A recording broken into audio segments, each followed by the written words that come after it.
on? Hi. Stephen Carter here, Silver, the Black Butterfly, and welcome to Black Star, Still Rising, dedicated to the memory of its founder of Black Star Project, Philip Jackson, and to its executive director, that is Gloria Smith. Welcome here today. I am so pleased to have with us going to be one of the best interviews that we've had over the months. I have Dr. Mike. Now, you're going to remember Dr. Mike. Just like Dr. Oz and all those other folks, that doctors, this is going to be your community pharmacist. He's a PharmD from the great Xavier University. You couldn't pick a better university to go to pharmacy school than Xavier down in New Orleans, one of the Divine Nine. So, not Divine Nine, I didn't mean that, but one of the HBCUs. Yes. He's here to give us, seniors especially, the octogenarians like me, the septuagenarians that are still out there watching us today, and the septuagenarians that are out there watching us too. Glad to have you here with us today. But we have with us a gentleman, a professional, who is, I'm not sure if we're going to get into this part, he is truly a Renaissance man.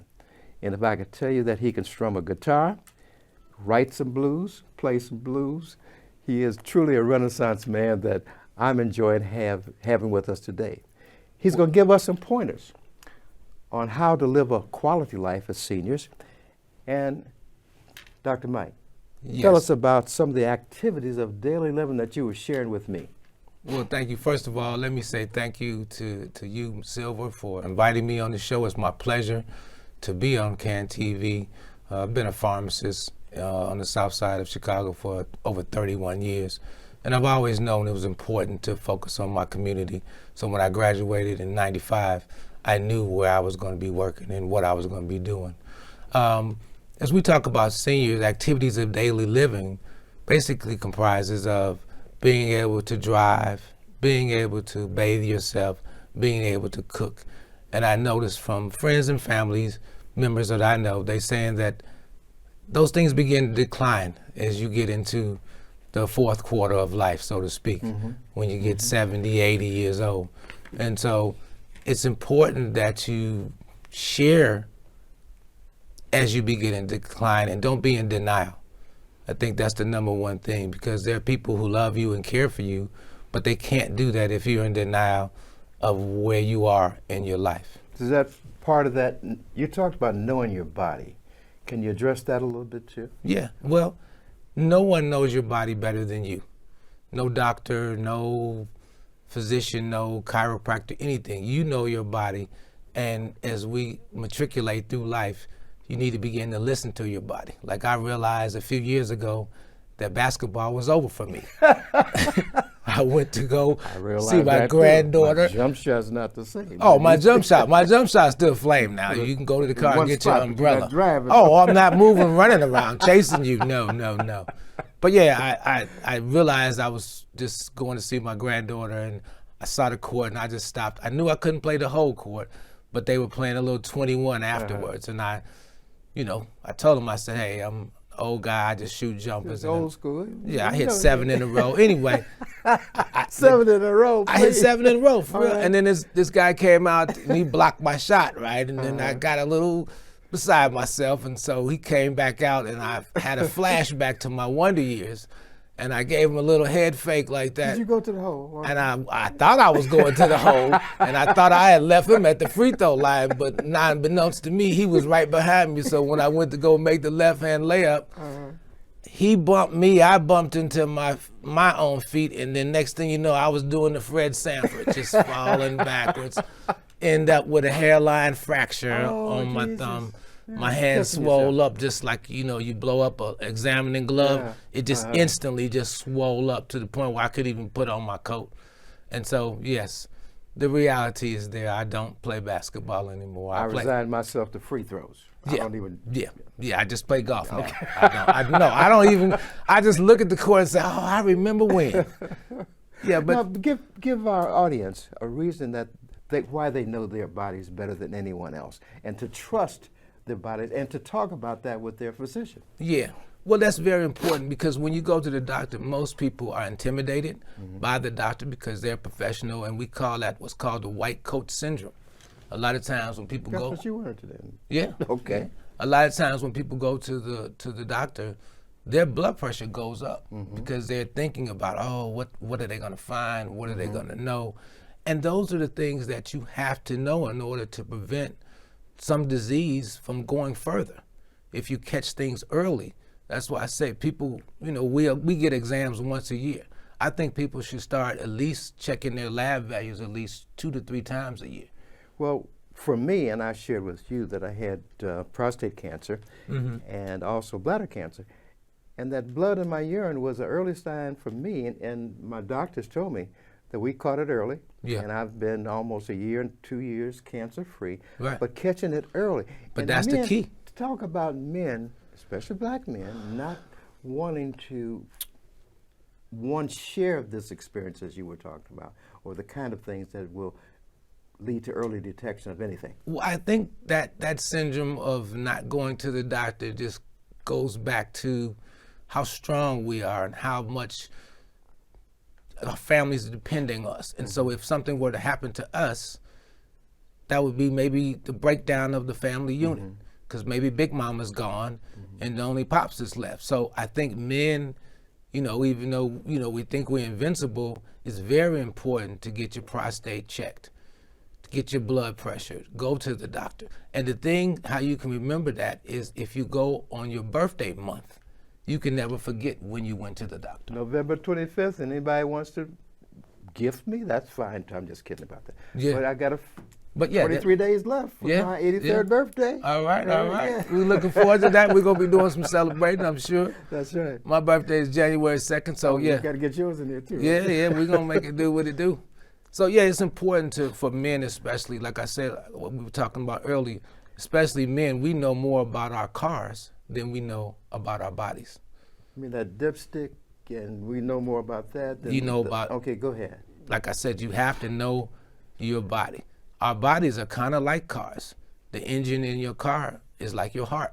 Okay. Got to have that. You got to change your oil every 3 months. And that's compared to what in the body? The water that we intake. Okay. Most people don't take the prescribed amount of water. For men, it's anywhere from 8 to 12 8-ounce bottles of water a day. And it's that much? a little less. Okay. Yeah, because our body is 80% made up of water, especially your organs. And then, you can know when you're dehydrated. Your lips will be chapped. And even in older people, when you lift their skin up, it's called turgor. Where if I do this to you, if I lift your skin up like this, let's see if people can see. Yeah, if I lift your skin up and it doesn't lay back down, that's a sign of dehydration. Did it go back down? It went smooth back down. Thank feel goodness. better now. Yeah. Got this diagnosis on camera. Yeah, hey, that's important. But once again, Yes. you got to know that, and in the color of your urine. Your urine should not be dark like a penny. Not dark.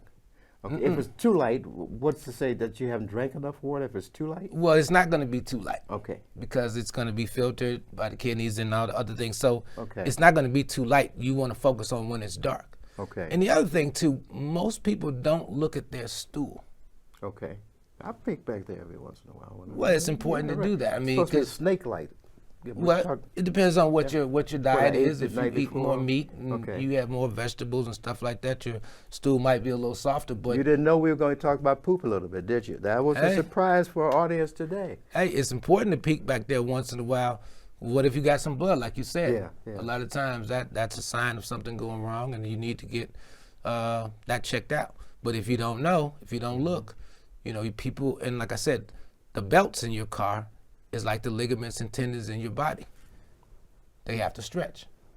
And most people start trying to just do way too many exercises at one time. If they feel out of shape and they want to get back They in be like, shape, ooh, I'm gonna go on my trip. Okay. Well, if I your wanna trip be- is in 2 weeks, You can't that's what you're just- gonna look like when you get to wherever you're going, because you're gonna hurt yourself if you try to do too much. It's like a rubber band. You don't take a rubber band and just extend it as far as it goes. You stretch it a little bit, and then it loosens up. If you pull a rubber band that's old and dry, Uh-oh. what's gonna It's happen? gonna pop. Pop, and you're never gonna go on vacation. That's right. I'll be So, home yeah. there. It's some simple things. Like I said, I've been doing this for a long time, and I just know that you try to keep things simple. You know, Now, I'm afraid to ask about this one, and we might not do that much on it. Mm-hmm. But I've been reading so much about this medication that help you lose weight. Now, I've been losing weight on my own by decreasing my my diet and Yeah. healthy eating. What do you know about these new medications? What's Well, your thoughts on them? That you it's can say? Ozempic, and it's for what? But see, people are using that. That's diabetes, and so the side effect, as we talked about earlier, the side effect of that is weight loss.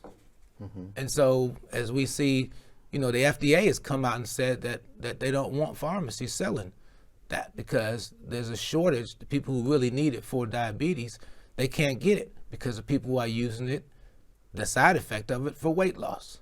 Can that be regulated? Is there a way to regulate that legally, if that's the term? Well, if from what I've read and what I've seen, if you have enough money, you know, the people in Hollywood, I think that's who started that. And I'm not blaming them, but I'm saying from what I've read that they started using that for weight loss because, you know, you got to keep a certain image if you're in Hollywood Right, and right. you want to eat what you want to eat, but then you still got to be ready to do whatever performance you have to do and be in shape. Right. And so it's kind of a quick way to lose that, like a fighter, you know, right before weigh-in, you Yeah. got to lose that weight. So people have kind of abused that drug, and people who really need it for diabetes can't get it, and there's a shortage. And then naturally, there's gouging going on, there's price gouging on that going on with that. So that's something that people, you know, we're dealing with it, but you can't control that if people have the money to buy it. It's very expensive if you were to buy that. It's like thousands of dollars to buy those injections. So it's very, very, and people call all the time and say, "Oh, do you have Ozempic or the other medication? I don't know the name of it." So I tell them, no, we don't sell that. The FDA doesn't want us to sell that because But- it's being misused. That kind of leads to another thing I was curious about that we talked about earlier, and how it relates to medicine, how it relates to seniors. You mentioned something dear to me, know your elected officials. What's your read on that, and how does it affect you as a pharmacist dealing with a population that, older population, using more and more medications, please? Well, Your thoughts. people don't realize that if you don't know your elected officials, your congressmen, and beyond that, those people can't help seniors if they don't understand what the seniors' needs are. And it's very important that you know that. And as a senior, you have clout, you have cachet. You've been around the planet a few times. So when you call the office and say, "Hey, I would like to get something done," you're more than likely to get that done than say someone else. You Because- said before, you shared with me that elected officials are more responsive to seniors, and many times seniors don't know the leverage that they have. Yeah. Explain to our audience why. Well, because they're the ones that make the decisions that affect your life in terms of what they're going to do with the block. Like the new thing now is with the snow. Is the city going to be removing the snow from, because I live on a block with a lot of seniors, and so I find myself clearing out their sidewalks and driveways so they can get in and out. And it's very dangerous when it's cold to be, you know, up in age and be out there in the cold, because sometimes you don't know when you're going to get frostbite. You know, you're pushing along, you're feeling warm because you're moving, but at the same time, if you got blood pressure, diabetes, cholesterol, your extremities, your arms and your legs, the blood is going to pool to your organs. You know, you never said, "Oh, my spleen is cold," have you? No. Well, my Where is liver, it? my liver's chilly. No, but your hands and feet get cold. Okay. Because your brain is going to move the blood Uh-huh. that's furthest away from your heart, which is your hands and your Okay. feet. And so your brain is going to say, "No, your spleen, your organs, your heart, little lungs, that's what we're going to concentrate the blood on."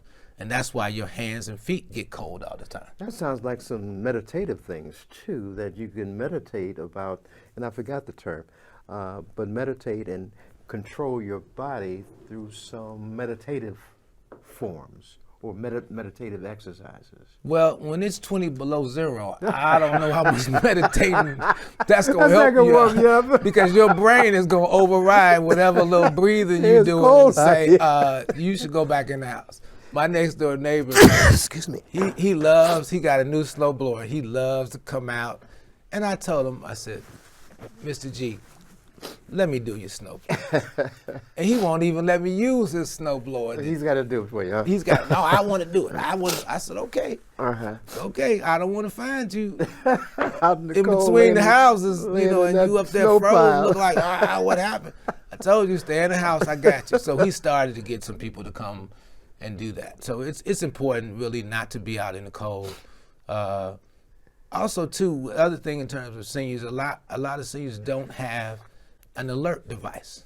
You know, I got my mom one of those in case she falls. You know, you said I fall and I can't get up. Yes. Well, it's important that you have that. You either wear it on your neck or on your wrist, because if you have it sitting on the desk and you go in the bathroom do you any and good you if you slip fall and out. fall, you're not gonna make it back Yeah. to the bedroom Yeah. to press the Yeah. thing so somebody can be alerted that you need help. Also, too, have a neighbor have an extra set of keys in case you Somebody fall you down. trust, yes. Yeah, of course, Right, somebody right, you trust. right. Yeah, or that's close to you. Right. Like for me, if I'm at work and something happens to my mom, you know, the neighbor has the key. Yes.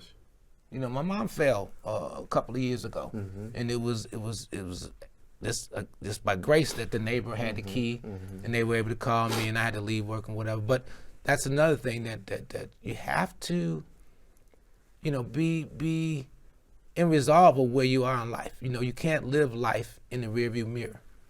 You know, the things that you wanted to do, could have done, should have done at any age. You can't dwell on that because those are negative thoughts that continue to go around and around in your mind. And you need to focus on the positive things and move forward and just do whatever you can do. Like Arthur Ashe said, start where you are and move forward. Don't Along dwell those on the lines, past. it's not meditative, but it's the spiritual aspect that you talked about too with regard to help. You gave me some initials, WGGP. Can you talk to our audience about WGGP? WGGP, Excuse me, go ahead. that stands for We Give God the Praise. Basically, that came to me as I dealt with some things in my life, and I realized that no matter what's going on in your life, you have to give God praise. You know, sometimes God moves you. You know, I got laid off from my job, and at that time, I just couldn't understand that, you know, why would God do that to me? And then he explained to me, no, I moved you for a reason. Well, I found out that two of the guys that I used to eat lunch with, like just close like me and you, and we'd Yeah. swap each other's leftover. When COVID came, when first COVID came out, one of them died on a Wednesday, Wow. and the other guy died the next Thursday. Wow. About how old were the gentlemen? They were in their 40s. Oh, God. Yeah. But like I said, I didn't know that at the time. I just was, as I sat in the car and saying, oh God, what am I gonna do? He moved me from where I was working. Well, you bring up another thing too. Let me give this because we shared a couple of stories before we came online. I shared with him how when I was let go at the economic development at the county, there was a letter, envelope, white envelope on the desk of the chairman, and I walked in there and I said, "This is my pink slip," and I said to myself, "Who's going to hire somebody 72 years old?" And you told me about your number of years with Walgreens and how you found out about being let go. And then what you did, I think, tells the story yourself. You told me you went down to your basement, Yeah, got your guitar out, yeah. and wrote a song. Well, let me clarify one thing. I don't play the guitar. My guitar I heard player, you playing. You were playing, so you were No, strumming. my guitar player is Derek Buckingham. Okay. He is my man. I don't play the guitar. I That's write. not you on the what I heard. Unfortunately, not. That's not one of my gifts. No. I write music and I produce But stuff. you wrote the music, you wrote the lyrics. But Come yeah, on. let me be clear to the whole world. I do not play the guitar. That is Derek Buckingham on that They guitar. can't hire you. You can't be hired out for that. No. I don't. Nope. Let me clear that up. That is Derek Buckingham on that. Not the guitar, but the guitar. Yeah. Because he can That's play a that different thing. thing. That man can play that thing, and he's left-handed too, so he's on the other side of his mind when he's his creativity, and he's. But the point to go ahead and tell, you got other careers. No matter what age, you found another way to express yourself, writing songs, producing. Yeah. Go ahead. Well, as I sat in the basement, and this is when I got released from another chain. I was in the basement, and I naturally cried a little tear, say, "Hey, I'm gonna take in my family and 56 years old." And God was like, "I got something for you to do." And so He Okay. began to give me music, and I Okay. would wake up at 4 in the morning, you know, when you go fishing before it's light outside, and just words and things began to come to my mind, and then I just start writing music. And He's like, "I told you I got something for you to do Yeah. that you haven't done, and it's not anything you've prepared for." So no matter what's going on in your life, know that God has you covered. He And there's definitely something left. That's what I want to remind our seniors about. They have something left to do. They've got leverages, political, community, economic, that they can use on behalf of not just them, but themselves. I say to myself, one of the things I'm living for is my grandchildren. Yes. The things I'm doing now, the things I could do as a senior, are going to affect my grandchildren. Yeah. It's And- about leaving a legacy. So Okay. that's what it's about. I Yeah. think, you know, every legacy is not financial. You know, it's nuggets of knowledge that you pass on to your family and friends. And like I said, I think this is an opportunity for me to give back, you know, more than I have been doing to the community, and share, you know, my experience in working on the south side of Chicago, which I've been, you know, for 31 years. And, you know, I could have worked someplace else or downtown, but I knew that due to the disparities in our community, that it was important for me, you know, to care for them. Well, you're in the right place for being on the south side and being able to administer to the community that comes to you, that you're going to be able to reach out to. You're already doing that. Yeah, yeah. And right now, currently, I'm a pharmacist at 200 Pharmacy, where they do compounding. So, Talk about that real quick. Give us an idea what compounding is. okay, compounding is almost kind of like being a chef. If you went to your dermatologist and you had something going on with your hair, your skin, your hormones, your dermatologist or endocrinologist would write you a prescription. Okay. And then you would bring that to me, and then I would actually look at the recipe and create something specifically for your condition. Okay, because I came to your place, and there you were back in the laboratory working on something. Now, you said you can put things together. And that's what a doctor of pharmacy can do. Not every pharmacist can do what you do. Tell the difference between a PharmD. Well, PharmD Basic is more clinical orientated, Okay. where you're working closer with the doctors. And I've always wanted to be with the people. You know, hospital, I never worked in a hospital before, so I don't have experience in that area. I've been in retail pharmacy all this time. And so because I've always wanted to be with my people. Okay. You know, with all people, not just, when I say my people, I mean everybody, not just African Americans, but anybody who needs my help that comes to a pharmacy that I've worked at, I'm there to help you. And I just want for the seniors to know that I'm here to help you all enjoy your wonder years. Because that's you've worked all your life, and now you're at a point where, you know, you don't want your disabilities and your comorbidities, which is a fancy word for if you got blood pressure, diabetes, cholesterol, all those things together. Okay. Yeah. So yeah. In closing, I guess, like I said, we want to make sure that you know that there's somebody that's there for you guys, and we care about our seniors, and we know that if it wasn't for you all, we wouldn't be here. And just like we were talking about these young kids that are carjacking and robbing and stealing, maybe they don't realize that you actually. I'm not going to cut you off, but I am. You know why? Because I have to give glory to our producers, Imani and Rosia. Yes. This would not be possible without you guys doing all that you do for us. And I'm glad I got you in before my time is up. And I didn't mean to interrupt, but I no. had to. Okay, No, that's I fine. had to, I because they understand. do a great job being in the studio producers for us. It'd be my pleasure to come back and continue our conversation and just share some more nuggets of knowledge. Okay, and with they your are audience. nuggets, wisdom, knowledge, Yes. and no, I'm not going to bring up this other subject that I want to talk about, but we'll talk about the next time.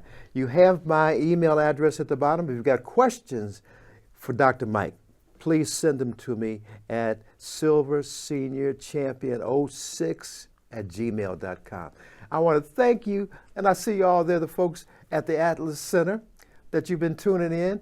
Keep telling people about the program, and we're looking for you to give us input as to what you want us to cover. Raise your hand if you're ready to do that. Yes? Yes. All right then.